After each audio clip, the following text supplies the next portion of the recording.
It's remarkable how procrastination always slips into our lives dressed as a reasonable suggestion. It starts with a whisper that you deserve a tiny break. Nothing dramatic, just a moment to breathe before you begin the real work.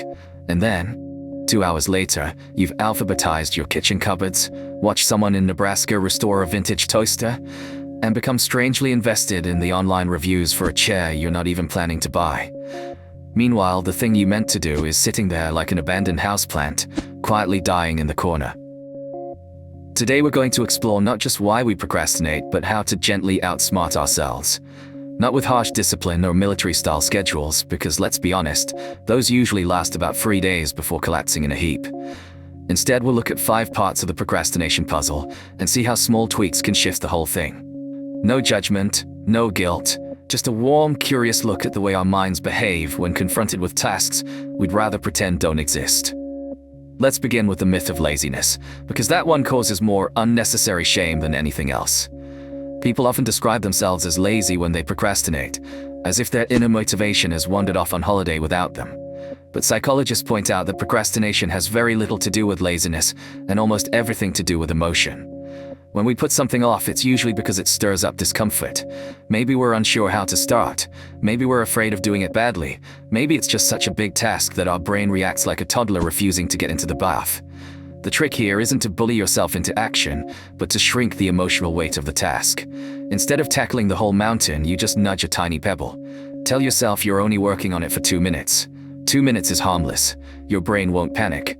And once you begin, you usually keep going because starting something is the hard bit. After that, momentum does most of the heavy lifting. The second part of the puzzle is how our brains treat the future. We all like to imagine we're rational creatures, carefully balancing long-term benefits with short-term pleasures. In reality, our present self behaves like it's the only one who exists. It wants comfort now and fully expects future us to pick up the pieces. This is why present you thinks reorganizing your sock drawer is vital, when future you is screaming into the void. Psychologists call this temporal discounting, which is a polite way of saying your brain has the time management skills of a forgetful goldfish. One way to work with this is to bring the future closer. Instead of thinking you're doing something for future you, imagine you're doing it for a friend. For some reason, we're all nicer to imaginary friends than we are to ourselves. There's something about reframing it as helping someone else that makes it easier to act. It turns the task into an act of kindness rather than a punishment. Next comes perfectionism, which sounds impressive until you realize it's just fear wearing a slightly fancier coat. Perfectionism often insists that unless something can be done flawlessly, it shouldn't be done at all. It's a bit like refusing to bake a cake because Mary Berry might not approve.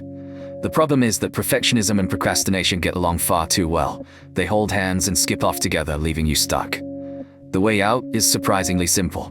Lower the bar to the floor. Start with something intentionally rough, something you would never show another human being. The moment you give yourself permission to create a bad first version, the pressure evaporates. And once the pressure evaporates, you actually start. After that, perfectionism usually salts in the corner until you need it later for polishing. It does have its uses, just not at the beginning. The fourth part is the lure of distraction, also known as the glowing rectangle in your hand that is constantly trying to steal your attention. Technology is designed to keep you hooked. Every notification is a tiny siren song promising something more interesting than whatever you're meant to be doing. You don't stand a chance if your phone is sitting next to you lighting up like a Christmas tree. The solution doesn't require dramatic digital detoxing. Just make distraction slightly less convenient. Put your phone in another room, not forever, just while you get started.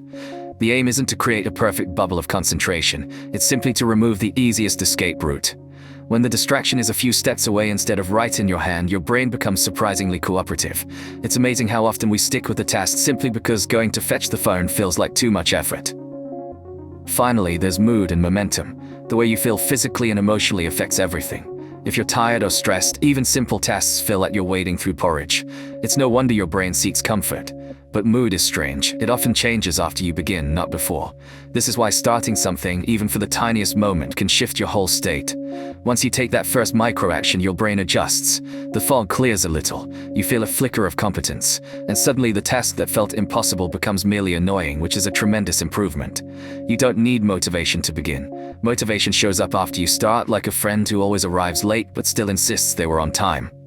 All these pieces together create a pattern that's very human and completely normal.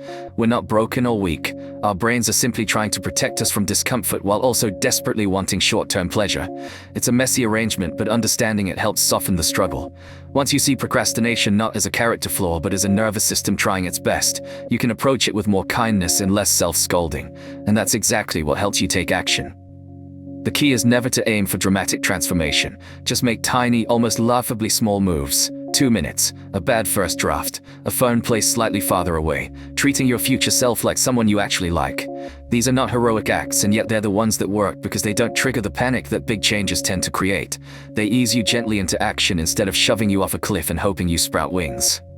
Procrastination will always be part of life. It's not something to eliminate, it's something to understand.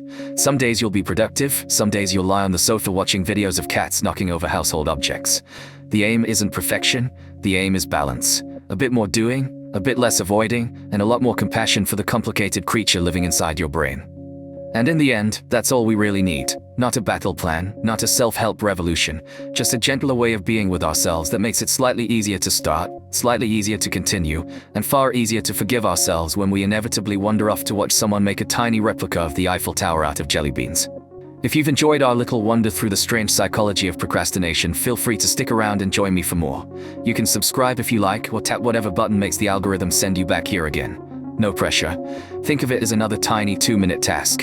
And if you've got your own tricks for dodging procrastination, drop them in the comments. You never know, you might just save someone else from reorganizing their sock drawer for the 3rd time this week.